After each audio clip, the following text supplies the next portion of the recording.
Welcome back to the Gospel Sports Truths Podcast. And man, we have a lot to talk about today. Baseball, basketball, football, a whole bunch of stuff going on. And yeah, we have been waiting for about a week to be able to break it all down with you good people, the congregation. I am your host, the fantasy football fiend, and as always, my guy, your guy, BK wins. Holla at the people, my guy. Hey y'all. So BK, I need some clarification on something. I need you to help me digest something here, okay? Because maybe it's me. That's a distinct possibility. Maybe it's me. It usually is.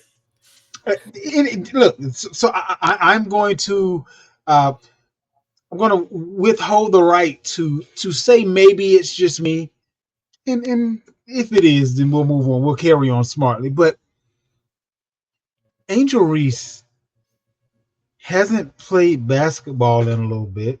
She had an injury that prematurely ended her season. And for whatever reason, um, it seems like grown behind men want her to be ugly and broke so bad that it's pitiful. That they make up things to make it seem as if she is either. And I don't understand. Like every day I see posts of people attempting to downgrade or downplay or make light of or fun of Angel Reese. And I'm just like, regardless of whether you're talking trash or lifting her up every time you say her name, she getting paid. Only thing she cares about, she don't know you from a can of paint, but people are literally taking time and effort out of their day to come up with things that aren't true. What did I see? I saw she failed in her Reebok business venture, which wasn't true. Her shoes actually sold out within an hour. I saw something about it was some the me bounds, where she basically took people talking trash about her getting her own rebounds, started making apparel with the catchphrase "me bounds." She's making millions on that now. So every time y'all try to throw salt on this lady, she dusts it right off of her shoulders and carries on smartly. And if you're going to be famous, to some folks, you will be infamous. And regardless of why it is they're speaking your name, just be okay with them speaking your name and don't bother speaking theirs. Is how I'm taking it. But it's just, I just don't understand why people go out of their way to go after her, and it's just it befuddles me at this point. Yeah, I think it's totally fair, your point. So it's not just the you thing. Um I think the concern Oh, looky there! It wasn't just me. Okay, I'll take it. um This show's starting out right today. listen, a broken clock's right twice a day. Let's not I'll go take planning it. let's not plan our parade yet. But that being said, the thing that really bothers me about what she's going through, or really any professional athlete or anyone in social media, um, is I wish people spent as much time criticizing anybody and everybody as they did taking accountability in their own life. Like, it's really easy to Yeah. point the finger at someone else. They failed at this, they failed at that, but at the end of the day, like, what are you doing? And I just think if people focused on being better than they were yesterday, or focused on not taking shots at other people to make themselves feel better, I think we'd all be in a better place. What's there to really gain by criticizing her? Like, whether she succeeds or fails in life, or she's great in the WNBA or is terrible, or whether her, you know, entrepreneurial uh, ventures go well or they don't, what does it matter to you? And I don't mean you specifically. I mean people in general. Like, why? But my thing is, this young lady is probably younger than my daughter. And I say that to say we have grown men, grown women. Like when I say grown, I mean old enough to know better, plenty old enough to know better, that have nothing better to do with their day. But I just found that to be a little bit interesting. Wanted to know if it was just me. It is not just you, buddy. And you know how much I wanted to say it was.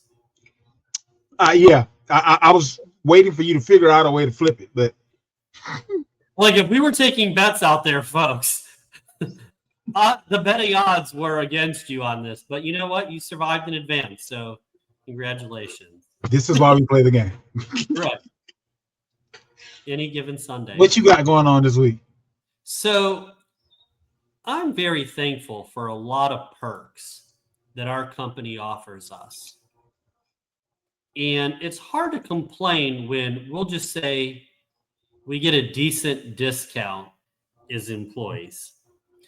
But that being said, I think there's an opportunity for us to do better. I think in one aspect, we're way behind the times. Help me understand how we can't get sports multi-view like other carriers do. And why can't we pay for all TV channels to be commercial free like you can pay for apps to be commercial free? Now, the first part is more important to me than the second. I can go do something else during the commercial, so no pressure. But to sit there and be able to watch 4 games at once so I don't have to flip to the other channels would be amazing. I'm just saying. It's just you, BK. Let me tell you why it's just you.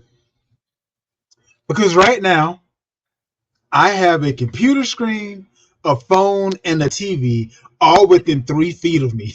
So whatever I want to watch, and I'm sure you have a laptop, a phone, and a big screen, or 3 to 4. So this is a problem you can kind of tackle on your own until they do something. I'm just throwing it out there. Well, there's not workarounds to it. Can we at least acknowledge that this makes sense to go that direction? Well, it depends. Because we have, as you forestated, a healthy discount. How much less of a discount is everybody else going to get by creating this technology? How much higher is that bill going to be for everybody? So, I mean, there's some factors involved here that have to be weighed out. Is all you I'm know saying. what, Zay? Even better, I helped our company make money. Maybe. I don't know how much it's going to cost to create this thing. I would imagine if it was a moneymaker, they would have already done it. But then again, there's a lot of other things that could already been done that hasn't been done. You're not going to get us fired today, BK. So what we're about to do is go ahead and We are very grateful for everything that we have. I'm merely just making a suggestion how we can go from being amazing to even more awesome. I can respect that. You have to be able to keep up with the competitors as far as essentially the one thing that people are still willing to pay money for, which is to be able to see their teams play. It's 1,001 apps to watch TV shows, movies, etc., etc. Sports is really the only reason people pay for TV nowadays. Humble opinion. So I was just kidding. It wasn't you. All right. Well, I appreciate it. You nice save.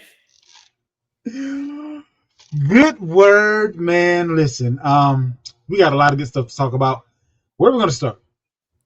So, what college and pro games are you most looking forward to seeing this weekend?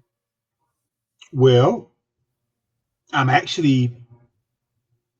start with college. Indiana, Oregon, number 7 against number 3. I want to see if the loser of this game is going to get the same love as when the SEC teams lose to each other. Texas, Oklahoma. I want to know if Texas is as bad as they have looked, or if they're somewhere in between. I want to know if Oklahoma shouldn't be number 6 because they aren't as good as they have looked against certain teams. So I think it'll be a bit of a litmus test for a few of these college games. Of course, I want to see Ohio State and Illinois just because Ohio State's my squad. Also, because Illinois is one of those up and coming Big Ten teams that you better come to work ready to work when you're going against this. They'll mess around and be up in your face swinging before you even realize that there was a fight to be had. So you can't take them lightly. So any games within the division that should be a decent game, I tend to look forward to. Bama, Mizzou, that should be decent. I'm still I'm not sure my lean there, but that'll be a decent game. That's really all the games I'm looking forward to college wise, or most looking forward to college wise. NFL, Detroit, Kansas City, San Fran, Tampa Bay. That game should be fireworks. I want to look forward to the Rams versus the Ravens, but the Rams have sucked lately, and Lamar ain't coming back this week, so they're probably going to suck more this week. So I don't. I feel like that should be a game that I'm looking forward to, but I don't. It's not really as high on the slate as it was a few weeks ago when I was looking forward to said game. Yeah, so in the NFL, I only really have one game that has grabbed my eye, which of course is Detroit at Kansas City. This is an important game for the Chiefs. We'll talk a little bit later on why that is, but important game for the Chiefs this week. And then in college, you highlighted perfectly a lot of the big games, right? Bama at Missouri. I'm curious, can Bama sustain success? You know, they played awful against Florida State, got run out of the stadium there. They played really well in subsequent wins, right? Including really good defense against Vandy, although Vandy did help them with some costly mistakes. So Vandy really stopped themselves more than Bama really stopped them. But give credit to Bama for winning. Oklahoma and I think that Texas. was one of those situations. You know, you talk about how you lost to the helmet. Vandy should have won that game. They lost to the helmet. They heard the name and thought that they were still the same team. That's how I feel about that. But you know, they beat them last year. Yeah. But I think the difference this year in that game was, well, first of all, Bama was not going to lose to them 2 years in a row. Like, that was not going to happen on their watch, especially with the second one being at home.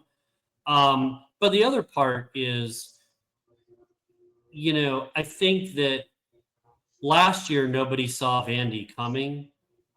This year, you know, with their coach quarterback combination, like, they're improved because of how well Vandy's quarterback has played. But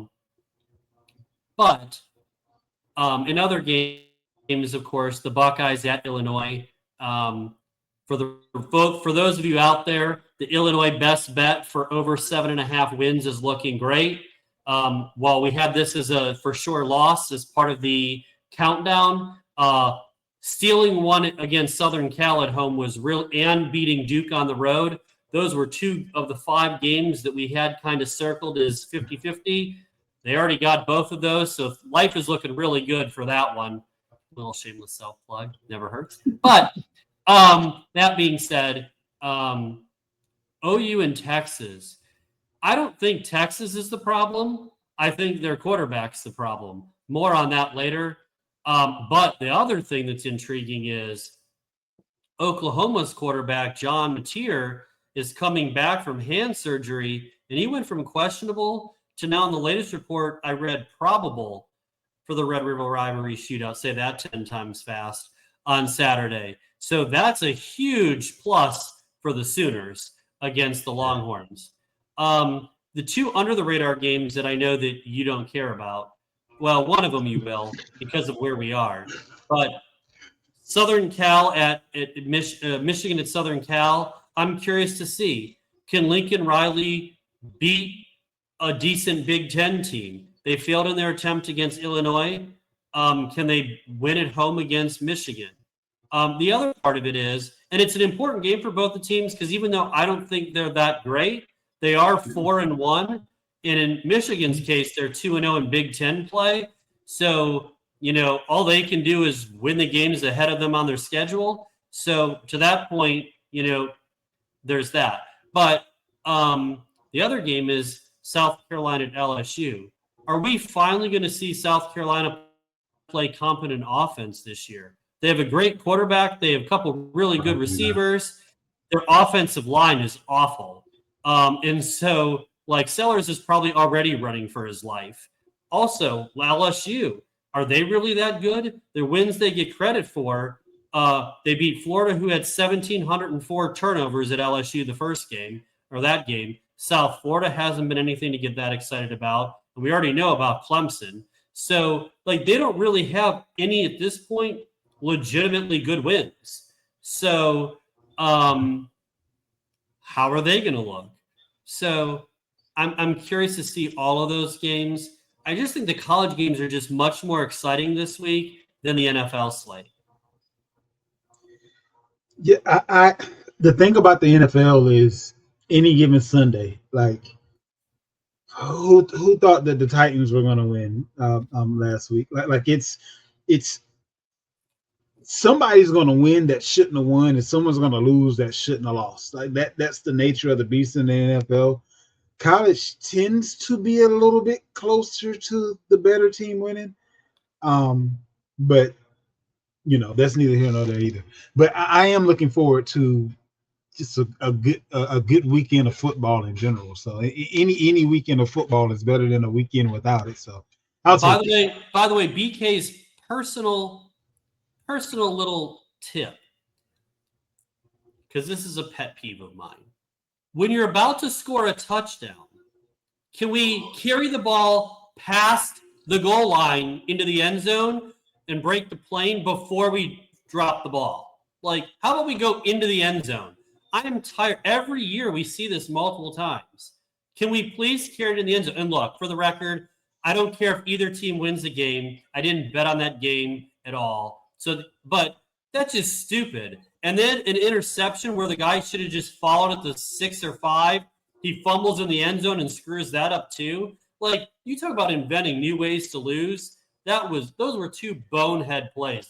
The first one was worse than the second, but neither one of them was great.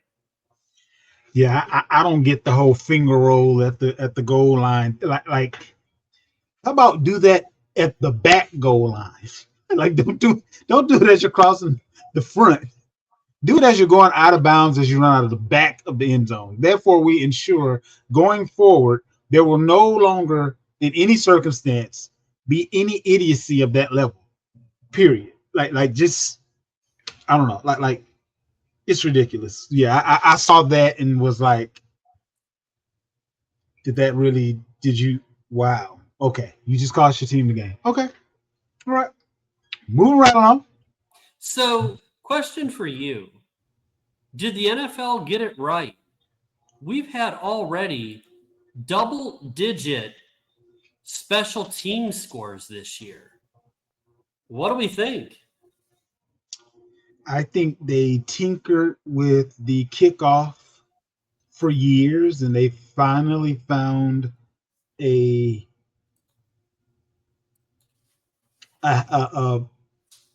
spot where it lessens the injury likelihood while at the same time drastically increasing the likelihood of there being a big play or scoring play. Worst case scenario, better field position, which then leads to additional scoring. And honestly, I think that's where we are now. The more points you score, the more excited fans are, the more prop bets are popping, the more fantasy football people are happy.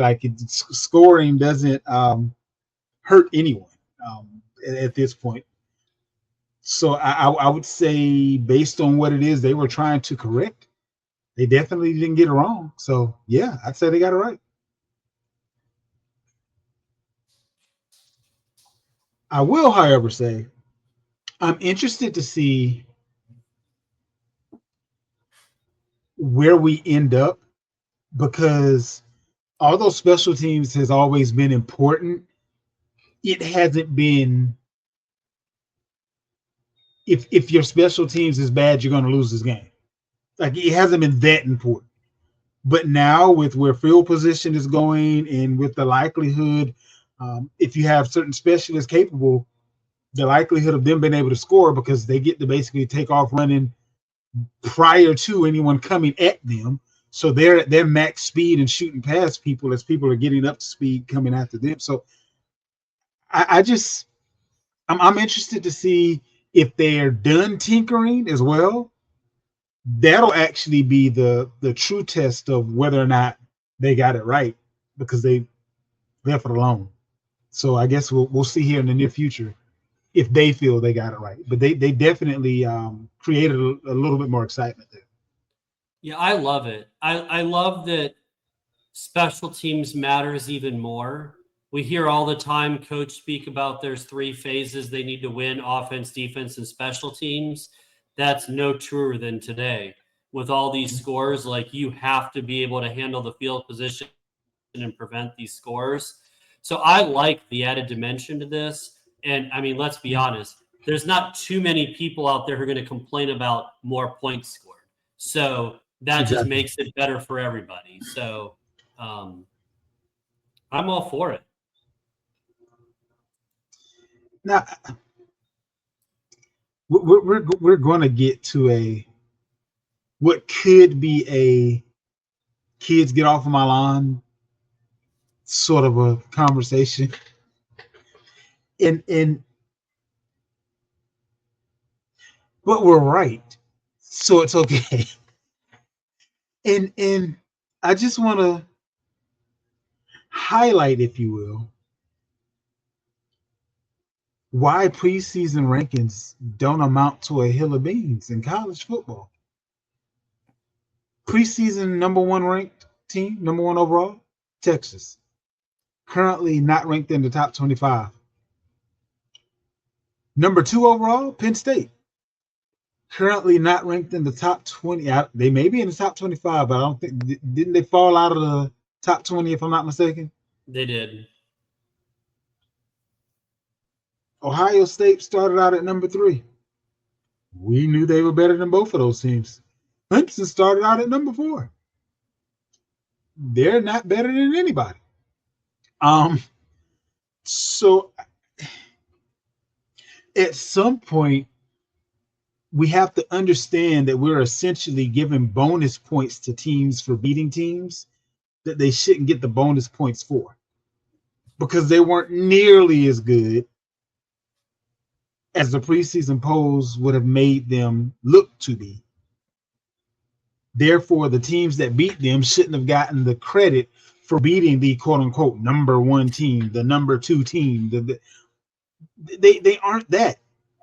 There should be no rankings until minimally somewhere between weeks 4 to 6, where we actually have a little bit more light shed on what we're dealing with, because it's not like the NFL where you're retaining the majority of your team year to year. With this portal, you may literally have a completely different team than what you had the previous year. So it just doesn't make sense. In I don't think it's going to change, because rankings, they're good for ratings. They're good for TV topics. They're whether you're too high, too low, or somewhere in the middle. Um, just the fact that you're talking about football before it happens is okay with the people that come up with the rankings, but they just are so out of whack most years that it defeats the purpose, humble opinion. Yeah, you and I are both on the same page. We hate preseason rankings, right? What was the measuring stick I always use? there'd be no official college football rankings before October 1st. Let's see 4 games. Let me see a third of the season. At that point, there's enough data points after 4 games to say, okay, I can at least evaluate them based on things on the field, and so that would be the earliest that I would do the rankings. Now, if you wanted to wait another couple weeks and make it at the halfway point, at that point we're kind of splitting hairs, I guess. But I'm good with October 1st is a nice little even number for 4 weeks, and I'm good with that. But preseason, look, with Texas, we knew that they have a ton of talent on defense. They have a top 3 defense. No one's disputing that. They're a well-coached team for the most part. No one really is disputing that. But their quarterback play was a huge question mark. And we'll talk about that a little bit more in a minute here. But, the Buckeyes had a huge question mark too, but they have a much better supporting cast and they're more of a complete football team. And in Clemson, again, overinflated quarterback play. And I think we also diminish just how awful their offensive line is, right? What do some of the all-time great quarterbacks say? None of us would be any good if we're on our rear, right? Someone's got to block for us and give us a chance to throw the ball. Look at Mahomes, as great as he is. In a couple Super Bowls, he was running for his life, trying to just figure out some way to throw the ball somewhere. So it matters. The rankings, look, they do it for the hype. It's a conversation piece. Mm-hmm. I'll even say this. I don't necessarily hate so much the concept of the rankings because I understand what they're trying to do. The part that bothers me is I absolutely can't stand that teams then get credit for beating these ranked teams before anyone really knows where they're at. Beating Penn State, beating Clemson right now, is that going to wow your resume? People are going to be like, everyone's beating Clemson. My thing is, if you did a coaches poll, right? Just a coaches poll, and allow that to be the preseason poll, if you will, but not rankings. What I mean by that is there's a preseason coaching poll that isn't updated weekly. The only thing that you're giving us is your thoughts preseason.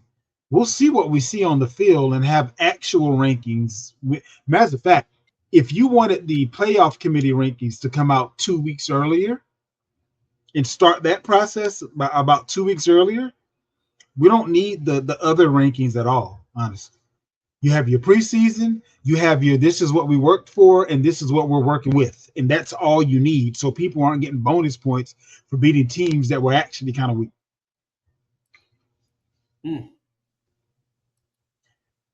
Speaking of teams that are unfortunately playing kind of weak, before we move over to talking about Archie, there's a guy that has already proven himself that I have a different kind of question I want to ask you. So there's no disputing that Kansas City right now is a dynasty, but 2-part question. How soon does the run end?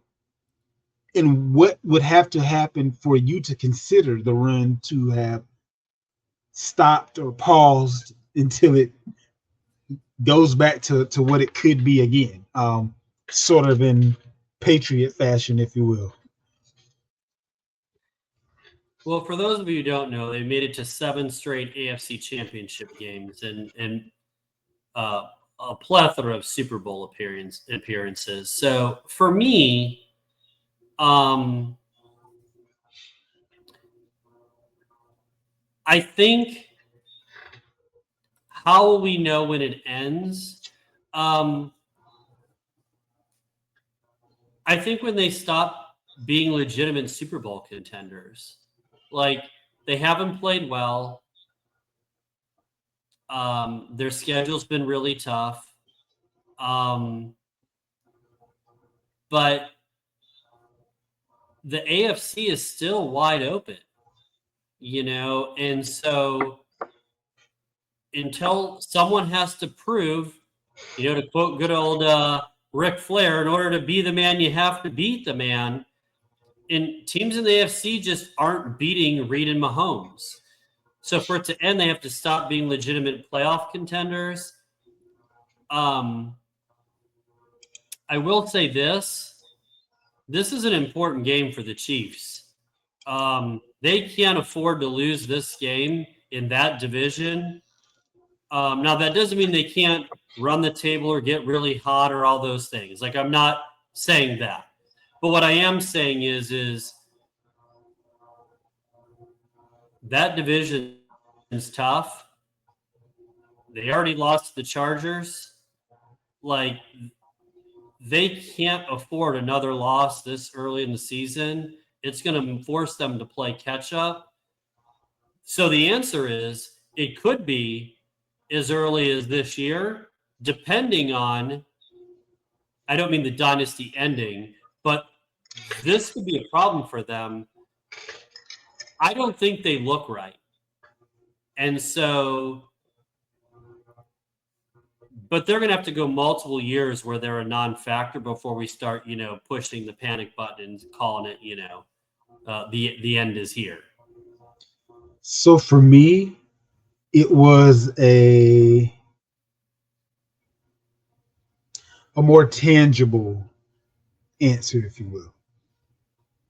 When they missed the playoffs, if they miss the playoffs, dynasty done.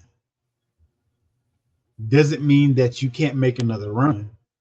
There were a few years in there during the Patriot dynasty, if you will, where they weren't necessarily the best of years. But as long as you're a team to be reckoned with, and you continuously being successful in the playoffs, you don't have to win a Super Bowl every other year for it to be a dynasty. You just have to have some Super Bowl wins paired with successful playoff runs. Here's the thing, BK. Let me paint a picture for you. Or let me ask you a few questions to paint a picture for the audience. Who would you say in recent history the best quarterback in the playoffs has been?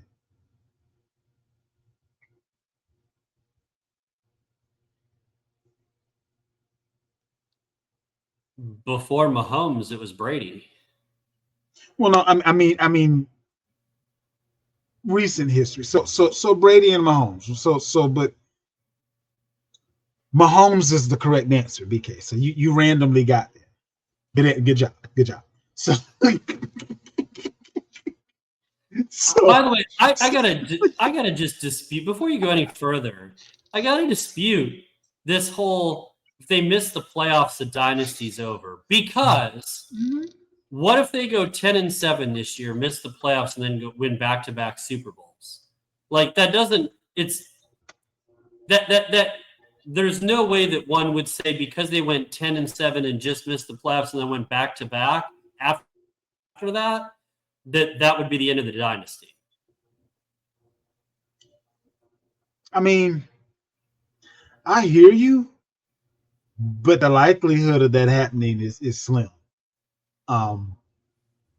It's like repeat Super Bowl wins are rare as is, but that combination, but if that were to happen, yes, BK, you would be correct. However, I want everyone to know that part was recorded. Let's carry on. The whole show is recorded, BK. What are you talking about right now? That part was specifically very important. You're writing down the date and time so you can come back to it, is what you're saying. For quality assurance purposes. So my thing is this, right? They don't have their number one offensive weapon out there yet. When Rashee Rice is back out there, we talk. Yes, they do look broken because the spoon that stirs the Kool-Aid isn't out there. Here's my thing. If you're telling me that Mahomes in recent history has been the best quarterback in the playoffs, And you're also telling me that if they lose this week, they're going to be in playoff mode for the rest of the season. Is there a more dangerous quarterback to be in playoff mode going into week 7? No. So all I can tell you is when all their pieces are out there, especially they don't have to have all their pieces. They need that piece though. That their offense as of late has been built around Rice. It transferred from being built around Kelsey to being built around Rice over the last about 2 years, and they don't have anyone else on the team talented enough on offense to build around them outside of obviously the quarterback. Hollywood Brown ain't that the guy. Xavier Worthy, he's not that guy. They're good. They're great pieces on the offense, but they aren't capable of being the guy. Kelsey isn't capable of being the guy anymore. So he needs Rice out there. When Rice is out there, it also makes the game a whole lot easier for everybody else because it's that much less attention being paid to them. So I think Kansas City is going to be fine. There are going to be other teams that are going to go through their bumps and bruises, and I think we're literally putting Kansas City in a quasi playoff mindset prior to even being at mid-season, which is actually not good for the rest of the league. Great for them because they're also young enough that I don't think they run out of energy to still be in playoff mode when the actual playoffs come. That'll be when they can kind of take a little bit of a sigh of relief, if you will, as in because now it's 0-0. It doesn't matter what happened before. We know what we do in the playoffs. Well, let me help us get some hate mail. I think Kelsey needs to retire. If you look at his season I think he will. If you look, but he already should have retired. You know, he was barely above average last year. And he's turned into almost a non-existent factor this year. He's got two touchdown catches on the season. And if you wipe out, and I know I'm, conveniently doing this, but if you wipe out his one touchdown catch of 37 yards in the season opener, he has 20 catches for under 200 yards and one touchdown the whole season. We used to watch him get 13 catches a week.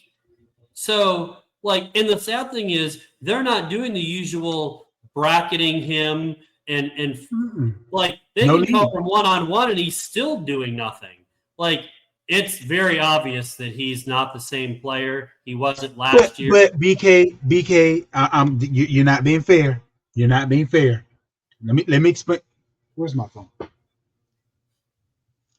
don't know where I put my phone at, but listen, the reason I say you're not being fair is because if you were to look at the current fantasy layout, if you will, he's still actually one of the better tight ends. He's just not him anymore.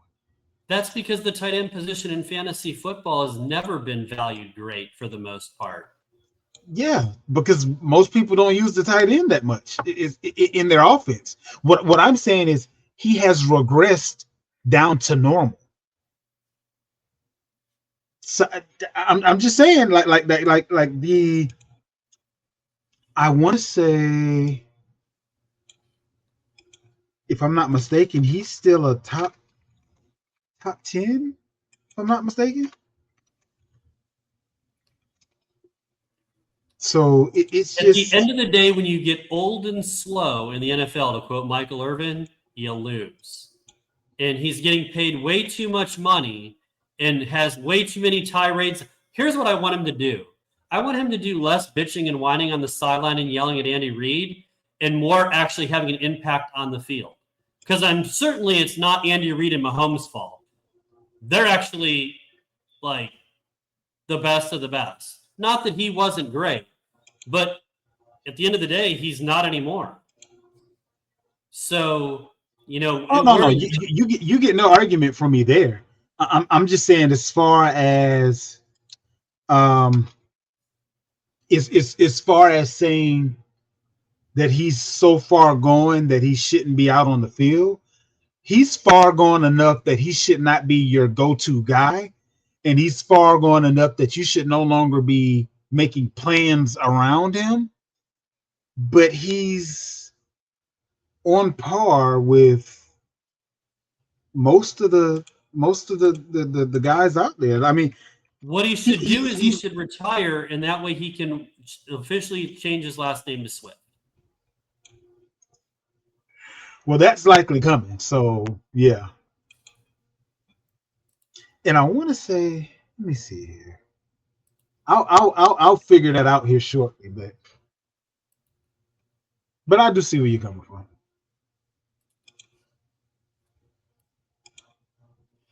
So next, we talked about this earlier. The Arch Manning debacle. I have so many questions for you, Zay, on this. So I'm just going to rattle them all off. What's wrong with Arch? Why has his collegiate career been a complete bust thus far? Do you see him turning it around? And why have the draft experts, pundits, dropped the ball again with all of the top prospects that were supposed to go in the first round next year? Have you seen how they've been playing? Go ahead. Well, the first thing I'll say, I believe that most people believed he was going to be more like his uncles than his daddy. And that hasn't proven to be the case. Sometimes we look at the track record and we say, well, based on the track record, this has to equal that. And I believe we kind of all got caught up in the who his uncles were instead of actually seeing his play. We all had a hint and a half when his coach preferred 80% of yours versus 100% of Manning. Like that should have told us everything we needed to know at that point. But I kind of feel like he has the potential still to be a quality, overall quality quarterback, but I don't know that I can say he's ever going to be the quarterback that he was built to be. Um, and it's this is why we play the games. There's plenty of quarterbacks that are in plenty of other positions as well, whether it be college or once going pro, that we allow what we have seen to determine or dictate what we should see, and it just doesn't end up lining up. And I think that's what we're seeing with Arch.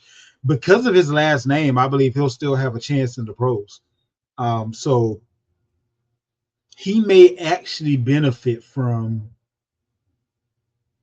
looking at where his predecessor ended up being drafted and how much money that cost him. And he may just want to stick around for his senior year at this point because you literally have nothing to lose. That's where I'm at with that one. So I don't think anyone will fault him for struggling on the road against Ohio State's elite defense. Having the whole offseason to prepare for him in a very difficult place to play, I'm not surprised he struggled there. What I am concerned at is what you pointed out earlier. How many five-star quarterbacks, forget the last name, how many five-star quarterbacks have gone to a blue blood elite program and sat on the bench, other than a couple of Ur's injuries, for 2 years and never went anywhere else and sat on the bench? And I will contend, based on how Ur has played, that he came back earlier than expected based on how Arch performed. And even if that's not the case, because again, that's my opinion, right? Arch has looked not very good this year. He struggled against the Buckeyes. I'll give him a pass on that. First collegiate start on the road in a hostile environment against the defending champs, against a brutal defense. Of course. Like, I'm okay with that. But he got booted home against, I think, Southeast Louisiana. And then literally played awful against Florida. You know who threw the best pass for Texas against Florida?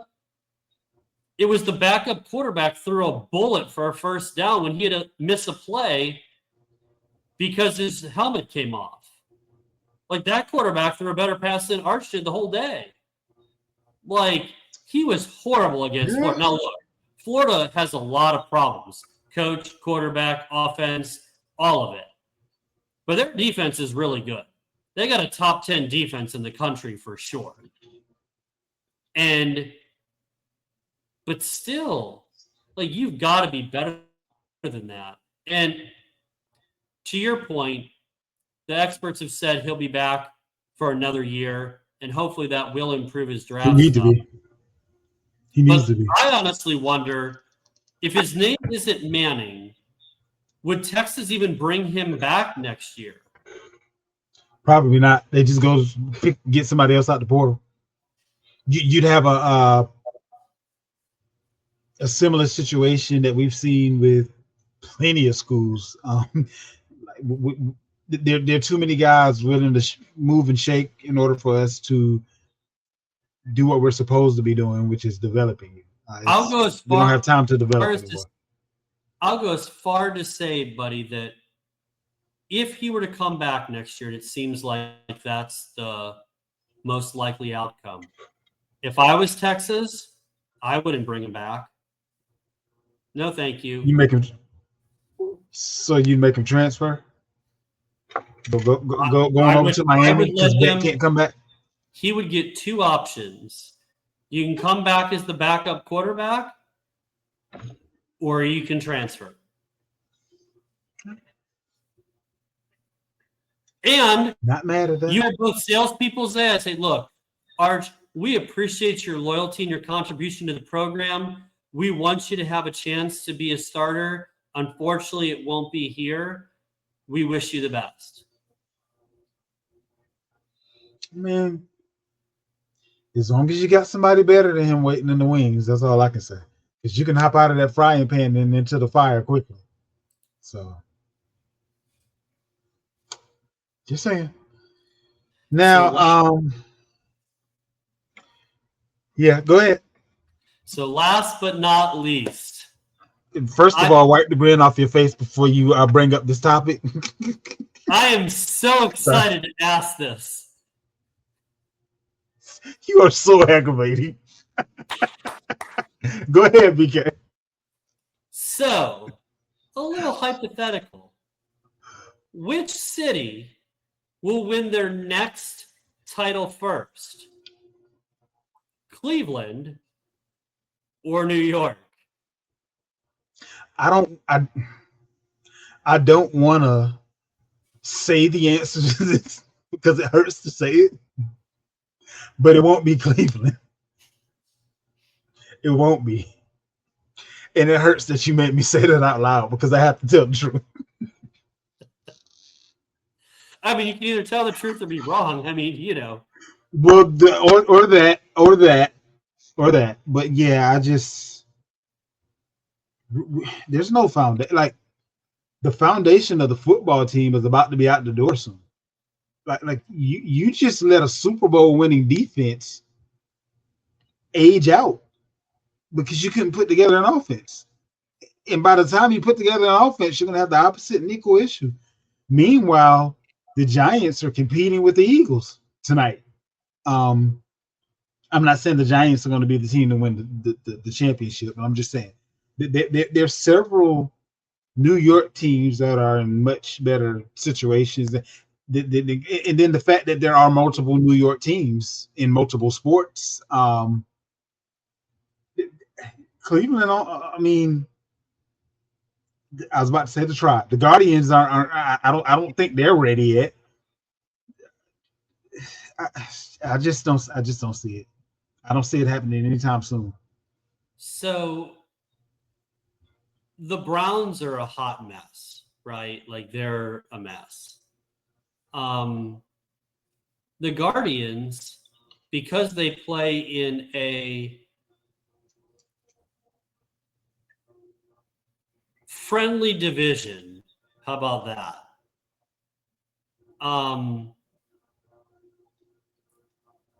They have, and they're well run. They'll have a chance because they usually make the playoffs, and they'll have a puncher's chance in the playoffs to do some damage. The Cavs. How often in baseball though does the puncher win versus the team that's Not supposed to often, win? but at least unlike the Browns, they're making the playoffs, right? True. And I think the Cavs, they're expected to have another great season this year as well. Are they the best team? Are they the favorite? No. But, if teams get injured again and there's injuries and they stay healthy, you never know. But they are going to be real. That's for sure. The question, are they championship good? We'll see soon enough. But I'm going to take the easy way out in this. I know this will shock you. But from a numbers standpoint, the volume, there's so many teams in New York. You got the Giants, the Jets, the Islanders, the Rangers, the Yankees, the Mets, the Knicks. So and here's my prediction. If there's a team for the city to win it, I would bet on the Yankees being the next team to do it. But if you made me pick somebody that wasn't the Yankees, and this will earn me some good graces in Cleveland, so hopefully they'll let me come back, it would actually be the Guardians. Because they've had near misses. In the 90s, they were a loaded team. And it really wasn't until the back half of the 90s when they had to run against the juggernaut Yankees, that should have won 5 years in a row and had to settle for 4 out of 5. But that would be the team that I would pick. In hockey, the Rangers and Islanders aren't really there. It would take a lot for them to get there. The Knicks are the Knicks. There's a reason why they haven't won a title in over 50 years. I think the safe bet is the Yankees, but who has literally won more titles than any other baseball team by a large margin. But if you don't take them, I actually think the Guardians could do it. They've come so close. I can see that. I mean, a little wishful thinking in there as well, but you stated your point elegantly enough that I will allow it. That's twice you've given me a pass today. Is this only because I agree with you in the beginning? Maybe. Could have something to do with that. You set a certain tone for the show, so I'm reciprocating. All right, my guys. So it is time for one of the, I would say, more entertaining parts of the show. The top 5 all-time of something. And this week, we have top 5 all-time TV moms. And yes, I will have several honorable mentions, just so I... Of course you will. Now, and by the way, you've been the one with more honorable mentions as of late. Okay, I've gone like 3 weeks without an honorable mention. For the record, no, I don't have a lot of honorable mentions. I just changed the rules. This might be easier if it was top 10, but so I'll go with the honorable mentions first. Okay. You mean like last week when you had more honorable mentions than you did in the top 5s? Because I changed the rules and you had to add people? No, it's only 4 honorable mentions. Mind your manners. Got to be more careful. So, honorable mention number 1, Marge Simpson. Honorable mention number 2, Carol Brady. Honorable mention number 3, June Cleaver. Honorable mention number 4, Edith Bunker. And my number 5 to officially start the top 5 list is Rochelle Rock. Everybody hates Chris.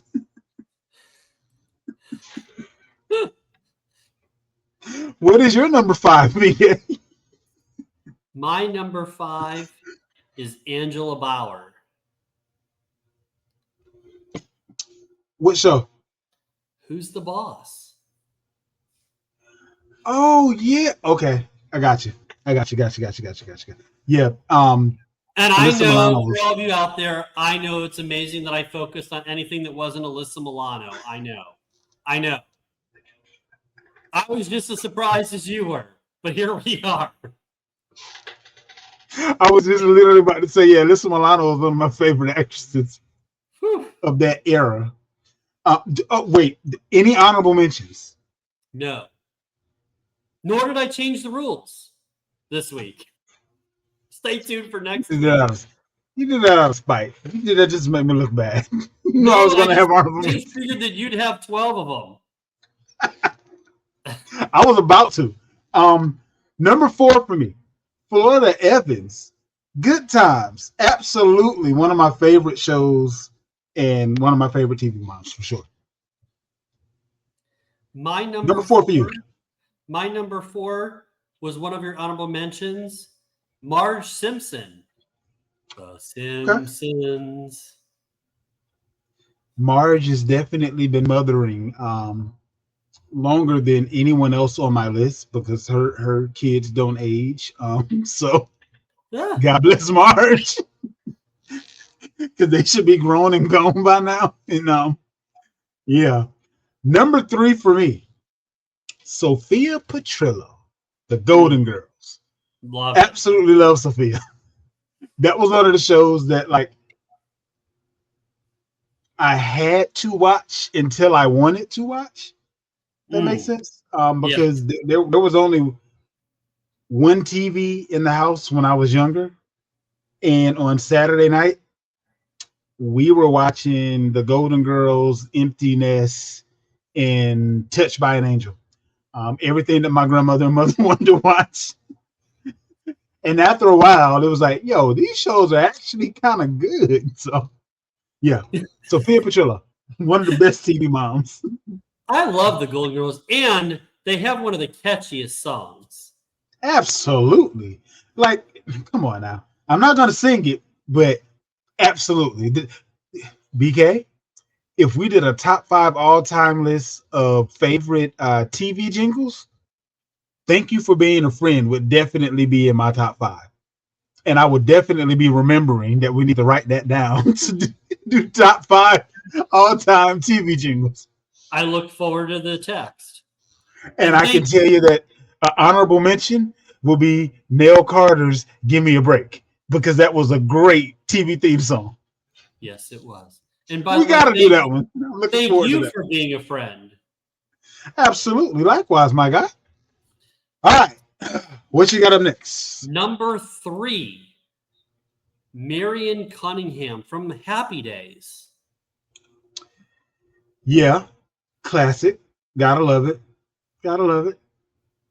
Number 2 for me. Yes. Aunt Viv. Fresh Prince of Bel-Air. The original Aunt Viv, just so we're on the same page. Can I tell you how much I love the song Summertime? And you know what I just thought about? What? The theme song to Fresh Prince will be on my top 5 all-time theme songs too. We got to do that one soon. I'm making your list for you. There's going to be a lot of honorable mentions on that one. I can just tell you that right now. Oh, boy. We're just going to start allowing you to have your top 15. Maybe you can have your own 25 rankings. I mean, I think that someone would be okay with hearing it. Not all, but some. What you got for number 2? Number 2 is someone you mentioned earlier. Can't have a top 5 without Carol Brady. The Brady Bunch. Yeah, Brady Bunch. Brady Bunch, The Monkeys. What was the other show that came on? It was like 3 shows that came on right after school. I would do homework after I watched those 3 shows. The Brady Bunch and The Monkeys were 2 of them. I can't remember what the third one was, but yeah. Great stuff. Number 1 for me, and I feel like this is number 1 for many people that grew up in my age range, if you will, 80s babies. Claire Huxtable, The Cosby Show. Gotta love Claire Huxtable. She was like, she did it all. Awesome mom, awesome wife, awesome professional. Like, she did it all. Awesome role model. Also, like it's Claire Huxtable. She checked all the boxes. It pains me to say this for the second time in the show, but you hit it out of the park. That's the clear number 1. Hands down. Love it. Love it. Love it. Love it. Love it. Love it. Yeah, that's defining TV show for sure. And that wraps up our top 5 all-time TV moms. Now it's time for you to get to work, BK. What we got on these best bets? Well, last week was another successful week. Despite, let's be honest, we know we have to tell the truth. It's an obligation. We missed a few last week. The Texas debacle in the swamp. And then the Bills lost to your Patriots, which is probably the happiest game that you've had in a while. And then We back, baby. And then the Chiefs choking away that game. And you'll appreciate this because I'm going to reference earlier today. And I got to use a joke that's going to for sure ruin all of my goodwill I have with you. So I said to my dad, I said, Dad, do you know what the Browns, the Chiefs, and LeBron all have in common? If you ask for change for $1, you'd only get 3 quarters because they all disappear in the 4th quarter. Which is factually true for the Browns and the Chiefs last week. LeBron's going to disappear for a month with his injury. But that being said, the Chiefs and the Browns, you know what, BK? did blow that game last week. Get your little bets out. That was not even necessary. Are you going to start throwing flags at me now? Flag on the play. Unnecessary insults. So let's go to the best bet. So first of all, despite those 3 losses, we're going to do much better this week. Although one of the saving graces, the Las Vegas Aces are looking really, really, really, really strong in closing out another championship. They're now up 3-0 over the Mercury. Games 1 and 3, very, very, very tight. Game 2 was a beatdown. But the Aces they have a stranglehold on that series, up 3-0. So love their chances to close that out. Asia Wilson, phenomenal player, defensive player, and MVP of the league, showing out and showing why in that for sure. But I'm with the best bets. So teasers: the Broncos money line over the Jets. The Colts teased to -1.5. Those are the teaser parts of it. Straight up bets, money line bets. You can even parlay them if you want. Cowboys money line, Chargers money line, Bills money line, Commanders money line. Those are the NFL best bets. Straight up bets. Bama and Georgia are money line bets this week, both on the road in the SEC. But I like Bama at Mizzou and Georgia to beat Auburn. I don't think Auburn is going to score enough to be able to do that. Their offense is really a challenge. So teasers, give me the Buckeyes minus 8.5 at Illinois. I watched what Indiana did to them. I'm not predicting that, but the Buckeyes can score and their defense is phenomenal. Also, we've been riding this team throughout the season. Quack, quack, give me the Ducks. Minus 1.5 over the Hoosiers. Now, you know the Hoosiers are one of my best bets for over under 8.5. They've been great this year. That's okay. They're going to lose this game and still win more than 9, or they'll win 9 or more. They'll be fine. This is a calculated, guaranteed loss in my little win-loss game that we did before. The Ducks are another level. And Indiana has to travel all the way out to Eugene. Yeah. The time change to travel. Eugene's a tough place to play, and the Ducks are really good. Give me the Ducks to win that game. And then A&M minus 1.5 at home over Florida. Look, Florida were great at home last week, but what's the most Florida thing to do after pulling off an improbable upset against Texas is to screw it up this week on the road. And Kyle Field is a tough place to play. Give me the Aggies. They're going to stay undefeated. And by the way, that's another BK season best bet over 7.5. They're looking really good. And then last but not least, a team that you won't see coming, but a team that is also undefeated. Give me the teaser. Give me the running Rebels of UNLV. No, I'm not talking about the 90s running Rebels with Tarkanian and Kenny Anderson and Larry Johnson and them dunking all over everybody and Stacey Augman. I'm talking about UNLV with Rich Rod. Sorry, my bad. With Dan Mullen, excuse me, my bad. Dan Mullen, but at UNLV, Dan Mullen and the running Rebs, they're going to stay undefeated. Give me to wrap up this week's best bets. And that pretty much wraps up this week's show. And remember, my good friends, above all else, tell the truth.